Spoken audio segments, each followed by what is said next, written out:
Hello everyone, আসসালামু আলাইকুম। আশা করি সকলে ভালো আছো। তো এই যে দেখো, আজকে রাত্রেবেলা রুমটাকে একটু ডেকোরেট করব।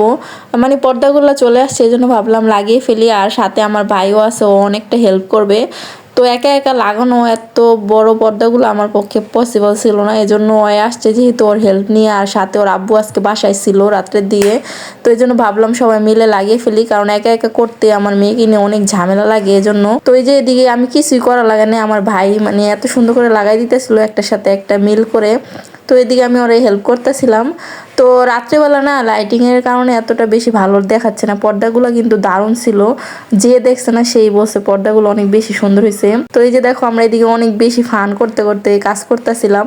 যে কোনো জিনিস না সবাই একসাথে মিলে করলে অথবা কথা বলতে বললে করলে ওই জিনিসটা গায়ে লাগে না।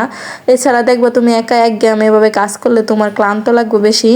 তো এই যে দেখো, আমি দৌড়ে বসে আছি, আমি মানে মিল পাইতেছিলাম না কিভাবে লাগাবো। তো এইদিকে দেখো আমার ভাই অনেক সুন্দর করে লাগিয়ে দিল। তো এই যে এই রুমে দুইটা দুইটা করে চারটা লাগিয়ে দিব আর ওই রুমের জন্য। তো এই যে দেখো এই পাশেটা আমার ভাই লাগিয়ে দিল, আর এই যে এটা লাগানো হয়ে গেছে। তো খাটটা একটু টান দিতে হয়েছিল পর্দাটা ফালানোর জন্য, নয়তো হচ্ছিল না, যেহেতু অনেক লং পর্দা এগুলা, এই জন্য। আর এই যে লাস্টে এই যে আমার ভাই এটা লাগিয়ে দিচ্ছিল, অনেক সুন্দর করে ও মিল করে লাগিয়ে দিচ্ছিল। মাঝখানে একটা বাজ আছে না, ওইটা বোঝা যায় না। আর এই যে এই রুমেরটা শুধু পর্দা লাগাইছি। তো এই রুমের ডেকোরেটটা আমি একটু পরে করব, কারণ আরও কয়েকদিন পরে করব। আর আজকে শুধু আমরা যেই রুমে মানে থাকি, মেহমান টেহমান আসলে যে রুমে থাকা পরে বেশি ওই রুমটা করব। যে এদিকে সব কিছু নামিয়ে নিচ্ছি, এগুলো আমি ক্লে দিয়ে বানাইছিলাম, এটার ভিডিও দিব নি কীভাবে বানাইছি। আর এদিকে যেগুলো ওই যে চকবাজার থেকে আনছিলাম না, আরও এর আগে অনেক কিছু এনে রাখছিলাম, ফ্রেম ট্রেম, ওগুলা দিয়ে ফাইনালি এই যে রুমটা ডেকোরেট করতেছি। দেখো এই যে ওয়ালমেটগুলো লাগানোর পরে তারপরে আমরা এদিকে একটু সন্ধ্যার নাস্তা টাস্তা করবো। তো আব্বু বাহির থেকে অনেক কিছু নিয়ে আসছে, এখানে যে চিজ পাস্তা ছিল, রুটি, হালিম ছিল, তারপরে বট ছিল, ফ্রেঞ্চ ফ্রাই ছিল। তো সবাই একটু একটু করে খাওয়া দাওয়া করে পরে বাদবাকি কাজকাম করব। তো দেখতে কাজ কম হলো কি অনেক বেশি ঝামেলা হয়েছিল, কারণ পর্দা লাগানোর জন্য ঘাটটা একটু সামনে টান দিতে হয়েছিল। আর এত বড় হেভি খাট টান দিতে গিয়ে তো পুরো একদম নাজেহাল অবস্থা। তো এই যে দেখো, নাস্তা টাস্তা শেষ করে আমার এই যে চুলার পাড়ে এই কর্নারটা, আমি অনেক দিনের ইচ্ছে ছিল এই কর্নারটা আমি সাজাবো। এই কর্নারের বেশিরভাগ জিনিসগুলো আমি হাতে বানানো, কিলে দিয়ে রং দিয়ে। আর নিচে শুধু দুইটা টপি আলগা, সব কিছু কিন্তু আমি নিজেই হাতে মেড করছি। তো কেমন হয়েছে এই কর্নারটা বলো তো? জোস লাগতেছে তাই না? আর এই যে দেখো ফাইনালি এই রুমটা গুছানোর পরে এরকম লাগছে।